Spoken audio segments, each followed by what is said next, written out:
Now, how do you control people who no longer believe in your stories of fire and brimstone?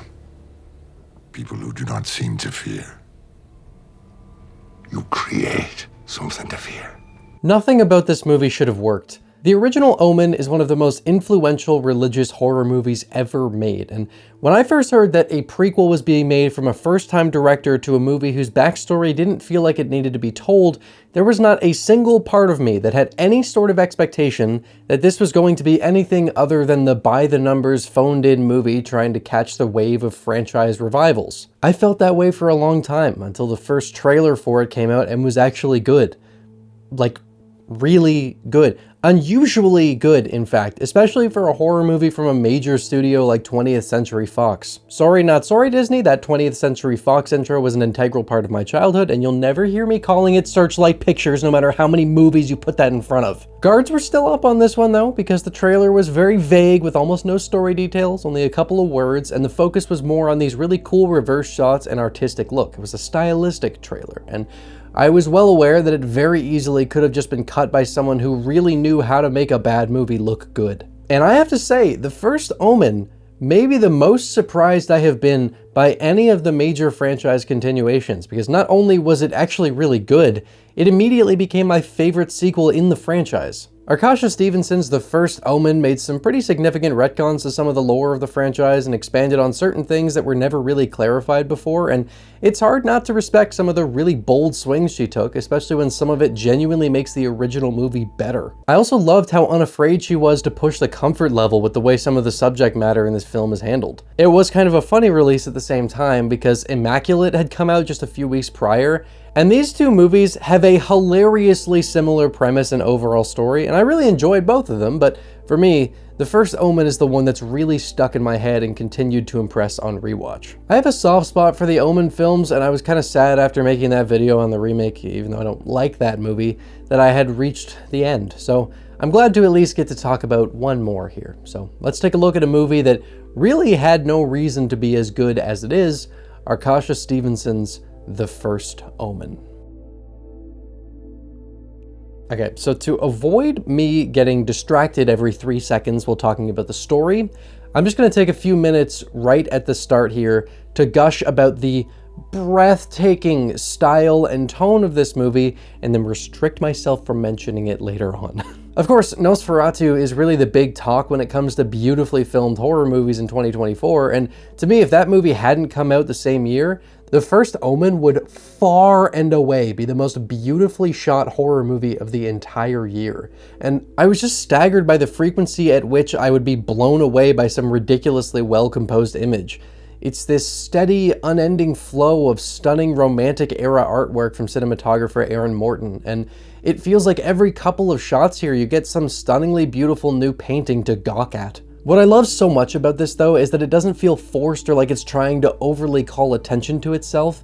It's this wonderful flowing approach that makes sure that this story with a core of religious grandiosity is displayed in a way that feels authentic not only to the gravity of it, but also to the sort of artwork that you would find depicting major religious events like this. The movie was shot on film, and they really embrace things like the soft halation as a part of the visual style in such a pleasing way. Cascading light shafts flickering with dust particles cast on the pale interiors, deep, warm night scenes with gas lanterns and candlelight. The lighting is stunning, but it's really the composition that strikes me so much. Full stop, there are a ton of images in this movie that I would gladly hang on my wall as artwork around the house. The opening few establishing shots hooked me right away because this is fully aligned with the sort of imagery I love in horror, and I was pleased that the little voice in my head assuming that the whole movie wouldn't be that beautiful got proven wrong again and again. Every frame a painting really applies here. I could probably spend 20 minutes just going, look how gorgeous that shot is. Look how gorgeous this shot is. Look at the way they set up her hair on the pillow here. Look at the composition of this. Look at the contrast of lighting showing the change in life that's about to happen here.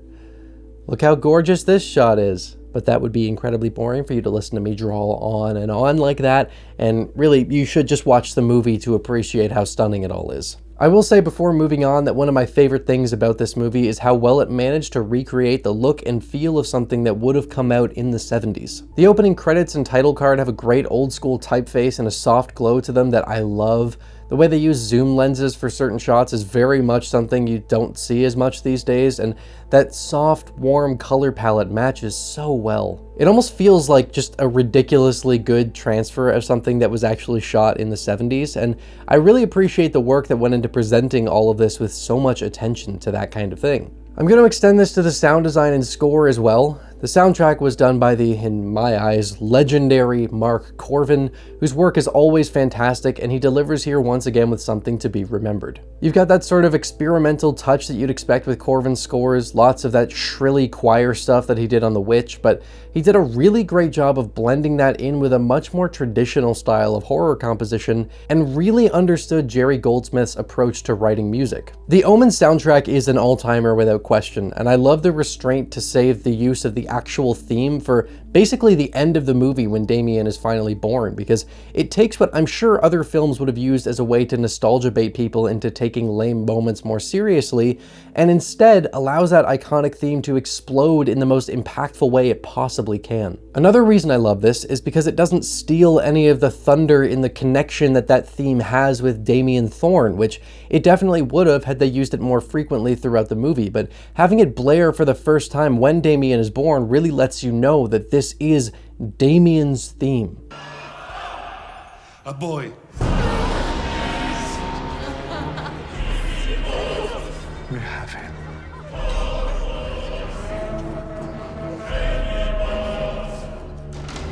This movie shows a lot of respect for the original. Mostly.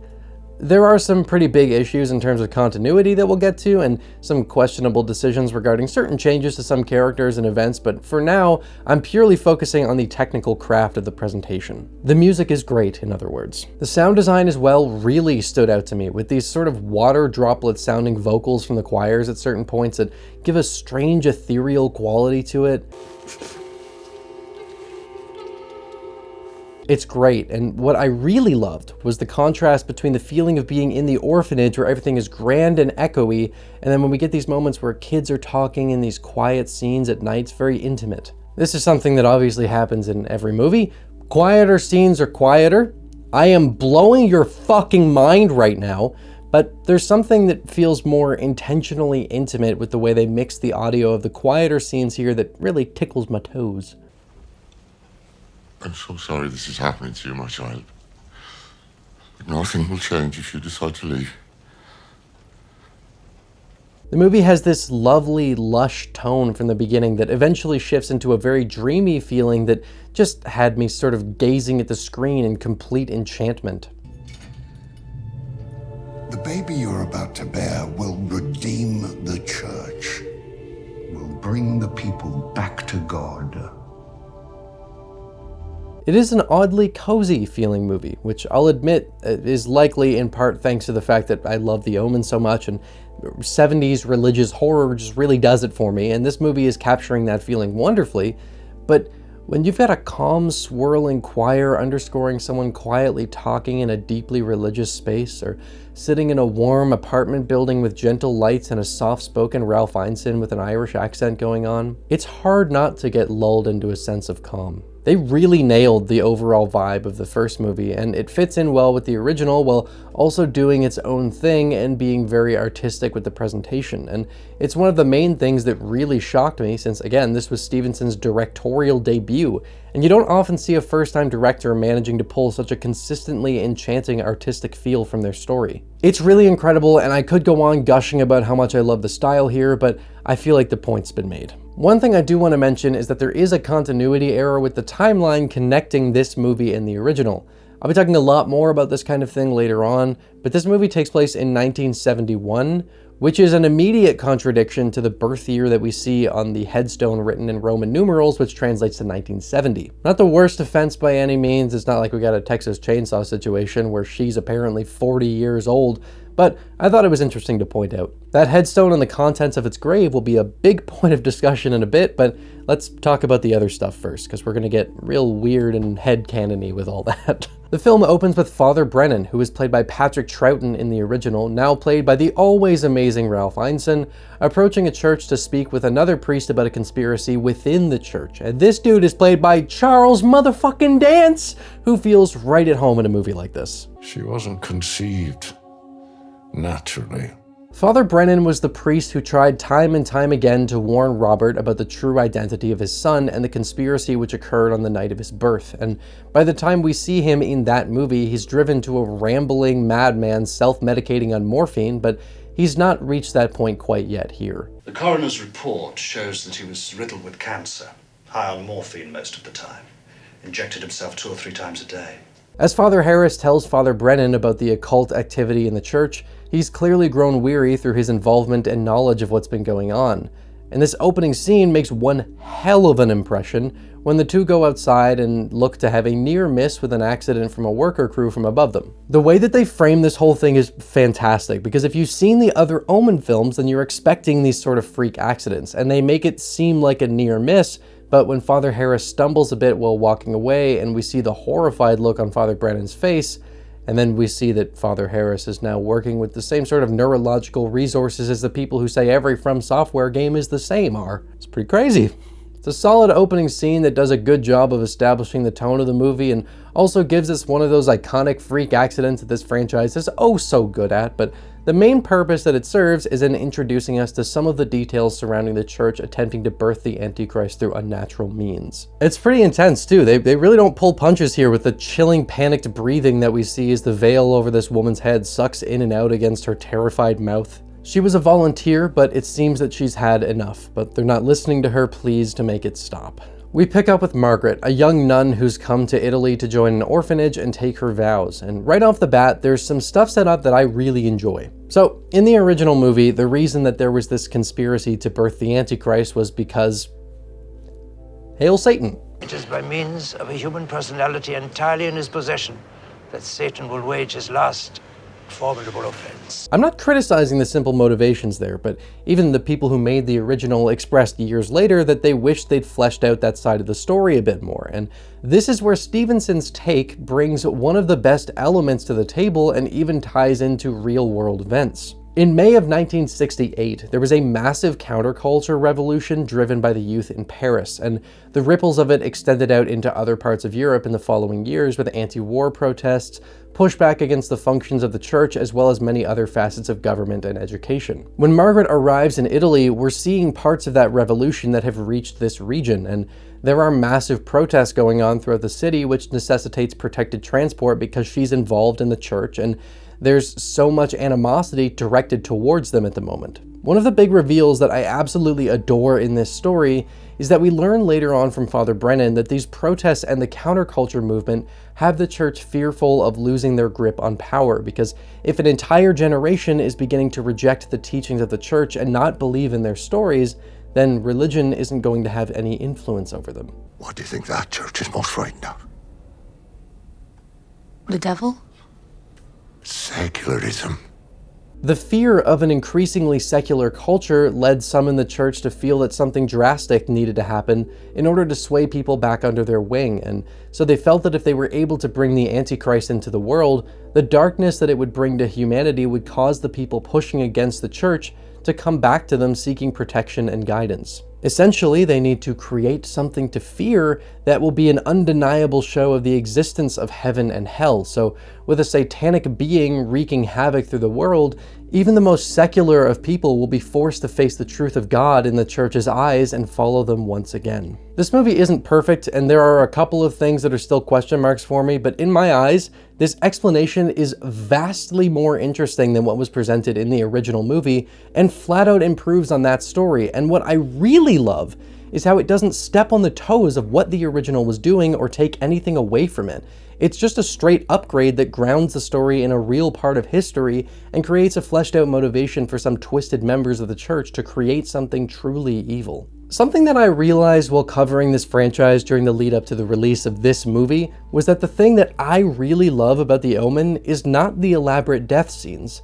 It's the intertwining of the everyday and the divine world. This really great sense of dark supernatural forces weaving their way into politics and climbing a chain of power right under the noses of everyday people. It's the main reason that the second movie doesn't work for me as much as it does for most fans of the franchise, because it focused much more on the freak accidents than the story of the government being infected by something evil. Well, the third movie was all hands on deck, with Damien now having immense political power, which is part of the reason I like that one a lot more. I think with that in mind, it's not hard to see why I'm all over these more politically driven motivations from the church, and it sets up Damien's rise to power really well. It actually makes Omen 3 hit harder along with the first movie, because when you start to see the things that happen as Damien's global following begins to grow and these horrible things keep occurring, you can actually see a global situation caused by Damien that would probably push people to start seeking for guidance from a divine power that can protect them from it. Gregory Peck's character in the original is absolutely fantastic and is a massive driving force in that story. His progression from a strong, assertive, and sure-footed politician who gets thrust into a situation that he's so powerless to fight against is incredible to watch, so I think that it's important for any Omen film to try and have that strong driving force at the core of the story, and the first Omen does a pretty damn good job of that with Nell Tiger-Free in the lead role as Margaret. I don't think that the overall cast of characters here is all that memorable. It's one of the weaker parts of the movie, and honestly, with a different actor in the role, Margaret would have also been nothing special, but it's really Free's performance. It's so good that it takes an archetype we've seen plenty of times and keeps it from feeling overplayed or uninteresting, and there's also a backstory to her that really helps in making her so memorable. Free does a great job of playing this very devout woman who is hoping to make this final step in committing her entire life to God, and I love how well she communicates the utter discomfort that Margaret has with anything that doesn't fall in line with the teachings she's followed for her whole life. Have you ever been to a bar? No. A disco? No. Anything at all? I love this shot of her nervously walking towards Paolo on the dance floor, where you can tell how uncomfortable she is with this, but she's trying hard to break out of her shell, and she's terrified of it. She's not afraid to speak her mind and push back against certain practices in the orphanage when she feels like they need to be questioned, like the fact that there's a specified bad room used for the girls who act up, a room which may deliver my favorite scare scene in a horror movie released last year. She's a bit of an outcast and was raised in an orphanage herself, where she struggled with hallucinations and outbursts, which connects her pretty easily with a young girl named Carlita who's having a bit of a similar experience. I really enjoy the way we're introduced to the orphanage and the people here, with everyone being quite welcoming and kind, and we get this fun little scene of the nuns all around a table making suggestive jokes. I'll warm it up for you. Warm up? What is this warm it up? As if Mr. Milkman didn't teach you. It's nice, and I appreciate how they're showing that while these people are devoted to a life where that sort of behavior is not allowed, they are still human after all. It's also a nice little hint early on that they're not quite as godly as they say they are. You've also got the young kids who have this scene where they're trying to help Margaret with her Italian. Sono una farfalla e devo volare. Good? Yeah? What they're actually teaching her to say here is, I am a butterfly and I must fly, which is what she unknowingly says to Paolo at a nightclub a little while after. That sequence is a really interesting one, because on its face, the purpose that it seems to serve is showing how afraid Margaret is to step outside of the footpath laid for her by the teachings of the Bible, as another woman who's here to take her vows convinces her to go out for one night before they're never able to do things like this again. I think in order to actually talk about this movie effectively, we need to get into what's actually going on with the conspiracy within the cult, because so much of what makes this thing so good has to do with Margaret's unknown connections to it, and how the people around her are manipulating her into playing a part in a plan she's not even aware exists. We established that the church was motivated to birth the Antichrist in order to try and take back the iron grip that the world has been squeezing out of as it becomes more secular, and the way that they went about doing this was essentially by having women within the cult volunteer themselves to be used as a carrier for the potential Antichrist, getting impregnated by a demonic jackal that's being kept in an underground chamber where they do these rituals. Throughout the early sections of the movie, we're seeing hints of people who are ailed in one way or another, with Carlita being very troubled and having outbursts, and Sister Angelica displaying very strange behaviors as well. And The reason for this is that many of the girls here are a product of this unholy conception, which results in issues with their development. The Antichrist must be born a boy, and so far this cult has been unsuccessful in that, so they're keeping the girls who were born, indoctrinating them into this cult, and some will eventually volunteer to carry the devil's child in hopes that they will birth the Antichrist. One detail that I really love with that is that Sister Angelica was one of the girls born of this ritual, and it seems like she's the one who gave birth to Carlita after offering up her own body. I may need to make an entire video about this because I find it really funny, but this is one point where I can't help but point out how similar this and Immaculate are in their stories, because in both, we have a new woman who is taking her vows, who is unknowingly getting wrapped into a ritualistic conspiracy in the church to birth a major religious figure, and they both have the plot of another woman in the church who despises the new one because she wasn't able to provide what was needed by the cult.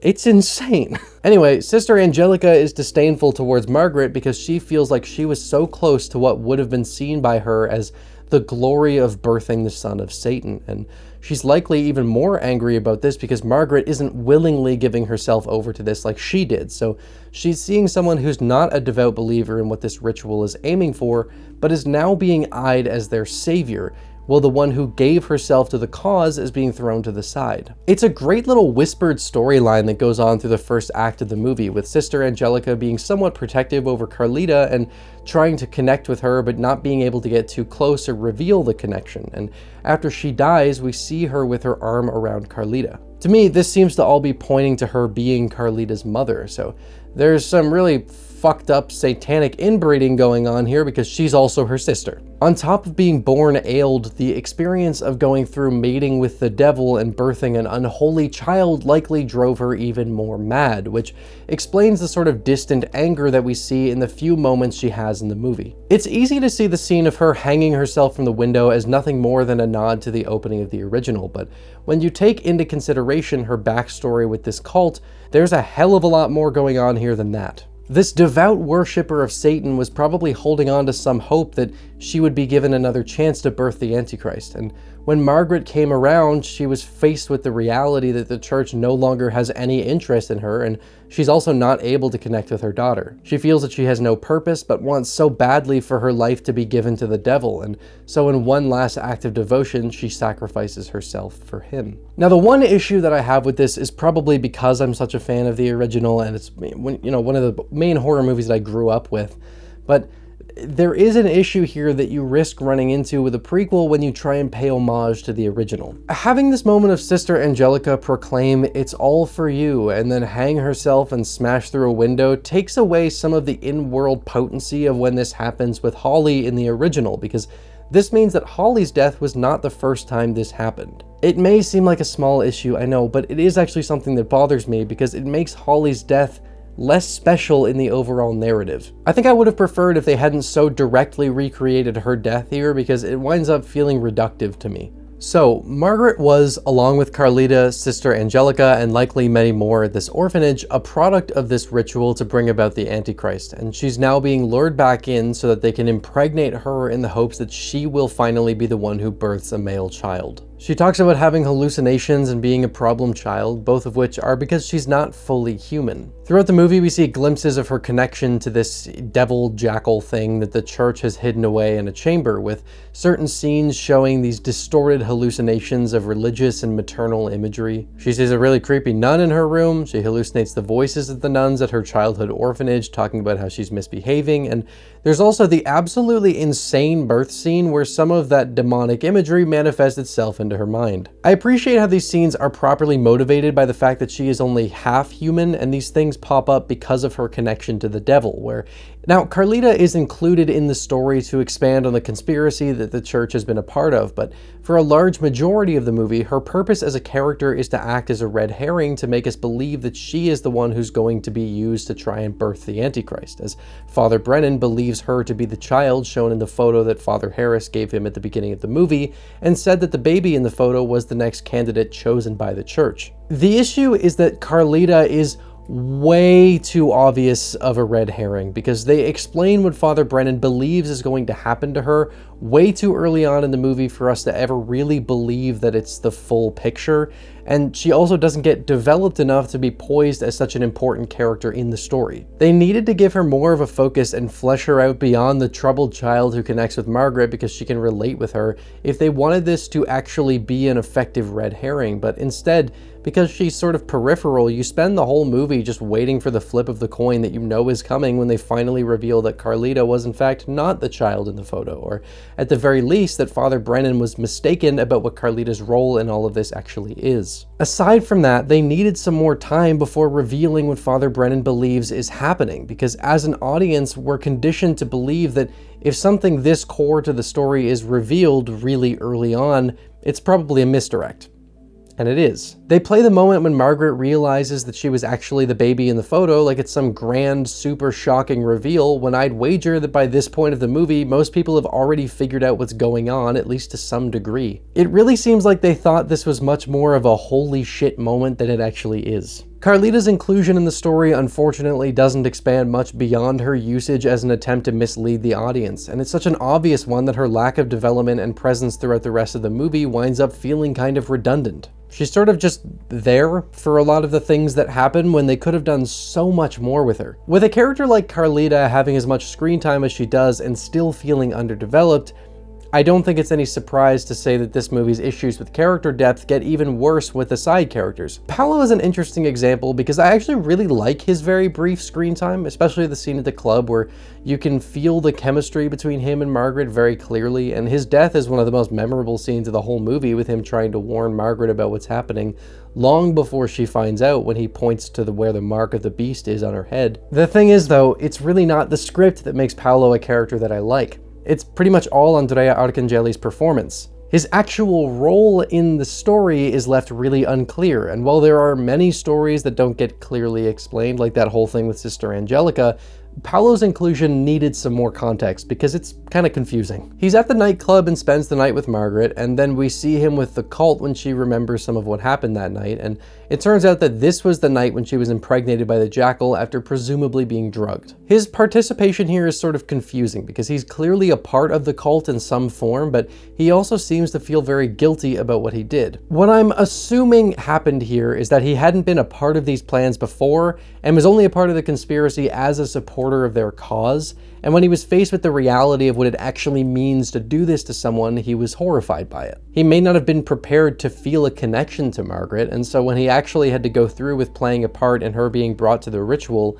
he hated himself for doing it. I'm assuming that by the time Margaret saw him on the street and tried to speak with him, he may have been in the process of trying to disconnect from the church and find a way out based on the way he tried to warn her about what was going on. That's how I interpret what his role in this was, but it definitely feels like we needed a little more with him to clarify this, because as is, he's another example of someone feeling underdeveloped. Now, I tend to enjoy these sorts of headcanon explanations for things that are left vague, but even I feel like he's quite the sore spot on the script despite filling in those blanks in a way that I find decently satisfying. Then there's Father Gabriel, whose name I actually had to look up because he's such a nothing character I could not remember it. He's a member of the church who's with Father Brennan in his fight against the conspiracy, but he really serves no purpose for the story aside from being another face. Father Brennan himself has been quite the point of contention among fans, because this seems to be a very different take on the character than the one we saw in the original movie, and there are some contradictions in what he says in the original and what we see in this movie, some of which ties into some pretty heavy retcons. To start with some of the more obvious and simple stuff to talk about, Father Brennan was someone who says he was once involved in the cult that was working to bring about the Antichrist, and the man we see in the original film has tried to leave the cult and is wanting to warn Robert about who his son really is. The Father Brennan that we see in the First Omen is not involved in the cult and never mentions having been part of it in the past, so they've sort of turned him into a more clear, heroic character than the man we were told he was. He was a Satanist who wound up changing his view on what he was a part of and tried his best to right the wrong. Well, here, it seems like he's a priest who became aware of the conspiracy and is trying to prevent the birth from ever happening in the first place. The thing is, though, because we didn't really know much about the timeline of events with Father Brennan's involvement as a Satanist and even his character traits in the original, there's a fair bit of room for speculation here. Firstly, we don't know if Father Brennan left the cult after Damien was born or if his change of heart came prior. He said in the original that he was at the hospital on the night when Damien was switched for Robert's child, so I think the assumption was that he was a part of that, but that's not necessarily the case. It's entirely possible that Brennan went to the hospital after waking up following the car crash that we see at the end of this movie in the hopes that he could stop them from doing what they're doing, which means that he was still at the hospital, but just not for the same reasons that we assumed he was in the original. In terms of why he never mentions his involvement in the conspiracy, that one's pretty simple, and it actually lines up perfectly with one of the biggest retcons of the whole movie. Father Brennan is a man who's willing to tell half-lies or withhold certain elements of the truth in order to make sure things work out, and he needs Margaret to trust him or she'll be scared off. He may have believed that mentioning his involvement in what was happening, whether or not he's turned against it, would scare her away and he would no longer be able to get the help from her that he needs. From the few scenes we get with him, he does seem like he genuinely cares about her beyond just needing her help, so it may also be that he's purely ashamed of what he was a part of and can't bring himself to talk about it, especially to Margaret, so he withholds that part of the truth and makes sure to keep his mark of the beast hidden. It's important to mention that by the time we meet him in the original movie, he's had 6 years of mental decline following his failure to prevent the birth of the Antichrist, and we know that he had been using morphine, so this manic fear that likely came knowing what he had failed to prevent, along with the drug use, would explain why he's so much more erratic in the original. Alright. Let's talk about the biggest and most controversial retcon introduced in this movie. Damien, from what Brennan says and what the bones buried in the graveyard confirm, was born of a jackal. It's an important part of the story, as his evil was too much for a human to carry. He shows jackal DNA in the second film, and it's also just really cool, and throughout this whole movie, I was trying to figure out how this was all leading up to that. When Margaret realizes that she was born of the ritual and has now been impregnated by the beast being kept in the chamber, Father Brennan says he knows someone who can help get the child out of her, and so they begin rushing to get there, but their car is slammed by members of the church on the way, and this is where Margaret's pregnancy begins to show. By the way, this is easily one of the best scenes of the entire movie, and an insanely good showcase of Nell Tiger Free's physicality, which is really fucking impressive. She's clearly channeling Isabella Johnny's performance in Possession with the heavy breathing and growling and body contortions. It's a great homage to that movie and also just a really intense lead up to the film's climax. And because I was still under the impression that Damien was going to be born of a jackal, what I thought was going on here was that Margaret was going through some demonic, animalistic transformation that would give a big body horror twist to this last act, with her turning into the beast that would then birth Damien, sort of falling into the darker side of her nature in order to give life to the Antichrist. I still think that would be pretty goddamn cool, but what's actually going on here is that the pregnancy is happening at a rapid pace. As we learned earlier on, this is how the ritual works, likely so that Margaret would not know she has been impregnated and would not have time to stop it. So Damien is born, along with a twin sister, which is a new thing I'll talk about more in a bit, but now we have this massive retcon of Margaret being his mother, not a jackal. It's still worth mentioning that either way here, Damien is part jackal, since Margaret was half jackal and was also impregnated by one. Just one that's a bit more directly demonic than I think was assumed of the one from the original, so that still means that his DNA in the second movie makes perfect sense. But doesn't this mean that there's a huge hole in the story here, since Father Brennan said he was there and knew that Damien's mother was a jackal, and there were also those bones that were found? Not necessarily, no. As I was talking about, Father Brennan is willing to manipulate elements of the truth, and with the ending of the First Omen setting up Margaret being in hiding and Father Brennan warning her about the church knowing that she's still alive, it makes sense to me that he would not want to bring Margaret into the fold of anything else that happens involving the church because he wants to protect her. He needed Robert Thorne to understand the unnatural urgency of what was happening, but didn't want to risk him looking for Margaret since he's quite high up in the government and could likely uncover something that might allow the church to also find her. It's even possible that he managed to trick the cult into allowing him back in after the events of the movie, telling them how he realized that they could not be stopped in order to keep a closer eye on them and keep Margaret safe to the best of his abilities, which would also help to further explain why he was driven to the mad state we see in the original movie, with what easily would turn into a terrifying situation to be in, trying to make sure that they don't find out his true intentions in returning to the church. Once again, like how the motivations to bring the Antichrist to life are expanded on here, I think that this way of looking at the story also adds more to Father Brennan's character beyond him being a warning guy who kicks the story off. Nothing that he says in the original is irreconcilable with what we see in this movie, and in fact, I think the way that the changes to the narrative add to his character actually improve upon the overall story and his involvement in it. This change is consistent with, and maybe even hinted at by the fact that he never reveals that he was a part of the church, and with the way he clearly cares a lot about Margaret being safe since he made quite the journey to warn her about the church knowing that she's alive. In terms of the bones found in the grave, this is pretty easy to answer. The jackal demon thing is clearly supernatural, and with cleansing by fire being such a prevalent thing in religious stories, it's not hard to imagine that when the jackal was burned, its bones shrank down to the size of an actual jackal and were then brought to the graveyard for ritualistic purposes. It's a major retcon, but is it a plot hole or something that breaks the lore of the franchise? Not at all. I do think that it's important to mention that, again, it's really not Damien's backstory and his kills that make me love the original, so this change isn't something that upset me as a massive fan of the franchise. It's just something that forced me to reconsider what I thought I knew and take into account this new angle on a character that we honestly knew very little about before, and for me at least, in the process of doing so, I actually do think the story of the original has been enhanced and made more nuanced and interesting, which is very impressive. I realize I am going down a very long path of what's essentially headcanon here. I don't think it's entirely headcanon. I think a lot of it is intentionally something that can be inferred, but as I said, I love that sort of thing, and I especially appreciate when it makes the story more interesting. I don't think it's a knock against the movie that these things aren't spelled out. I think it's an example of a well-written story when I'm this interested in trying to connect the dots through what we're shown. Just having these two instances of Father Brennan not revealing things in full in both movies pulled me down a whole road of trying to piece things together and come to conclusions that I find really satisfying.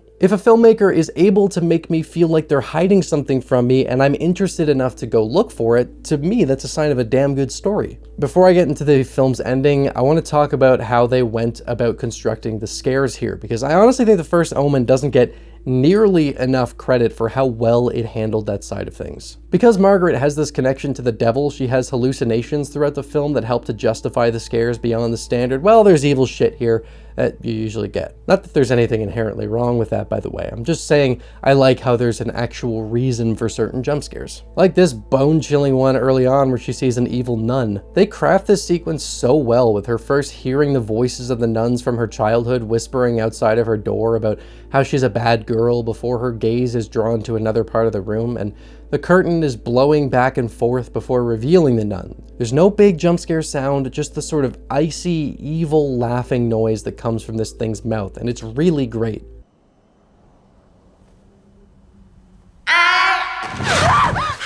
The shot of the burned corpse of Sister Angelica grinning at Margaret with her hand on Carlita's shoulder is also really creepy, and once again, it's not plagued by any stupid jump scare noise that I usually find ruin these things completely. I love when a movie just lets a scare speak for itself instead of relying on a loud sound to make the audience jump. It just makes it feel more impactful. I love this scene not long after that where Margaret is caught in the frenzy of the protests and becomes overwhelmed with terror when she begins to feel the presence of the devil around her. Her performance is fantastic, and there's this great sense of being completely alone in her world of fear while everything falls apart around her. Now, this scene where Margaret sees a woman giving birth was one of the most talked about things when the movie came out, for pretty good reason. I can't show it on YouTube, unfortunately, at least not clearly, because they show it, but she hears this woman's cries of pain and runs to the room, only to watch as the woman is put under sedation, get a really creepy laugh, and then proceed to have a demonic hand reach out from her vagina. This scene is, interestingly, the thing that caused a lot of problems for them when they were trying to get the movie rated, because it kept coming back with an NC-17, which is basically a death sentence for a theatrically released movie, because most theaters won't play it. I think the tide is starting to turn a bit with that sort of thing with, the unrated Terrifier movies doing as well as they're doing, but the point is, they needed to get this movie down to an R rating. I don't think it's surprising that this was the scene that was pushing it over that limit, but what I find interesting is what specifically it was that was causing them issues. The shots that were the most problematic in this sequence were not the shots of the demon hand ripping out of this woman, but the shots of her before the demon hand comes out, which means that somehow it's more offensive to just show human anatomy than it is to show that anatomy being violated and damaged. That's really fucking weird. There was a fair bit cut by the scene, but it was to ensure that none of us were hurt by seeing nudity, and instead got more of the demon hand coming out of a woman. Thank God. Anyway, aside from that, this scene is fucking insane and is one of the best examples of how Stevenson really came out swinging with her feature film debut, not only committing to such a crazy sequence, but also fighting like hell to make sure it stayed in the movie because it was really important. Not just for the sake of the scare too, a lot of this movie is touching on sexual abuse within organized religion, and moments like this are really important for that kind of thing, with forced pregnancies and women not having bodily autonomy. It's a real problem, so having these scenes that evoke that was important to have in there, and I respect how much she fought for it. In terms of what's actually going on in the story here, I'm pretty sure this is just Margaret hallucinating an omen of what's in store for her with birthing the Antichrist, since this comes right after her night out with Paolo. There are many other little scares here and there, but the last one I want to really focus on is when Margaret gets locked in the bad room. In all honesty, this may be my favorite scare from any movie in 2024.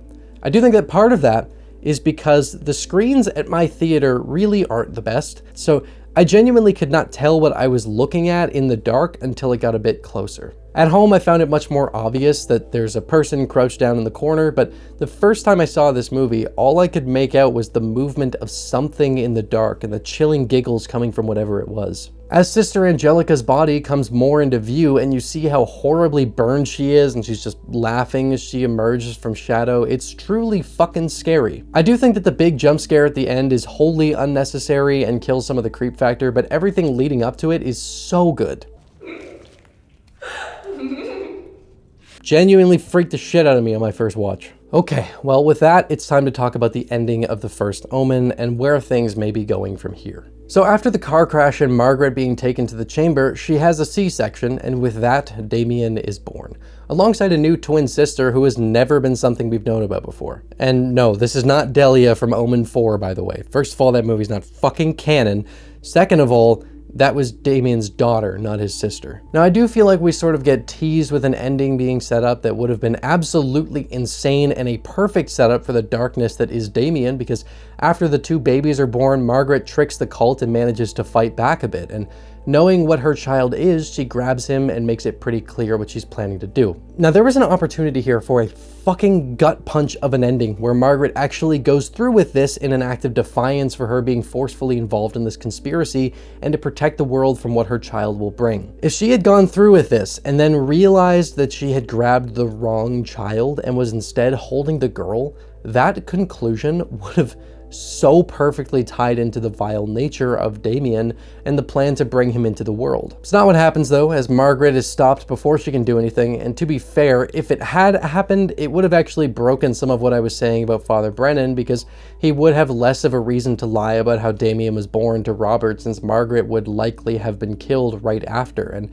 I love what her still being alive does for that original movie and his character, but I can't help but imagine what a potent and memorable ending that would have been. She is stabbed by the one who she thought was her friend and ultimately left in the chamber alongside her new daughter and Carlita, and she watches in horror as the jackal demon is burned from behind the curtain, seeing for the first time in her life her father and being faced with the reality of what the church believed. Really great moment. The epilogue is another somewhat divisive scene because it's where it really settles in that Damien has a sibling that we never knew about in the original, and it also appears to be sequel baiting quite a bit, which raises a lot of questions since the sequel is the original movie. We find Margaret, Carlita, and the secret twin who they've named Layla living in hiding on a snowy mountainside.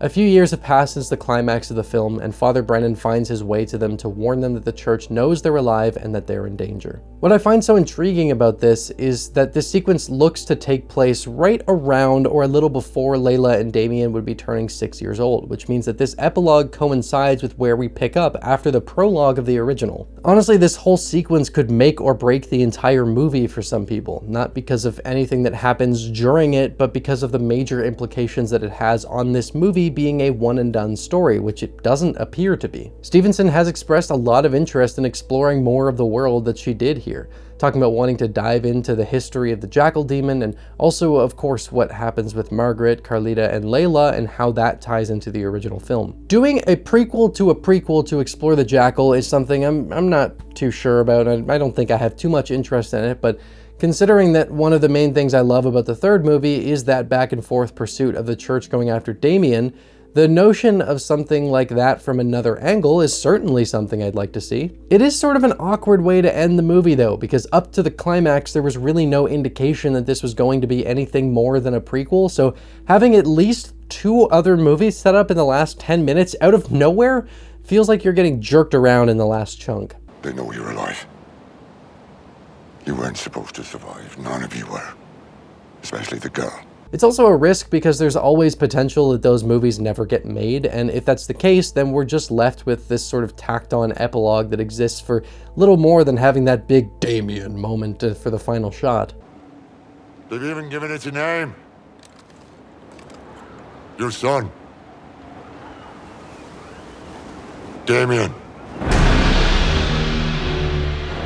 I don't mind too much the thought of them just living out their days here, but with how heavily they're setting up a sequel, if that never comes, it's gonna make this feel even weirder than it already does. That being said, snowy mountainside candlelit cabins is a surefire way to win me over, so I can appreciate it if for nothing more than that tonal conclusion. The First Omen is not a perfect movie.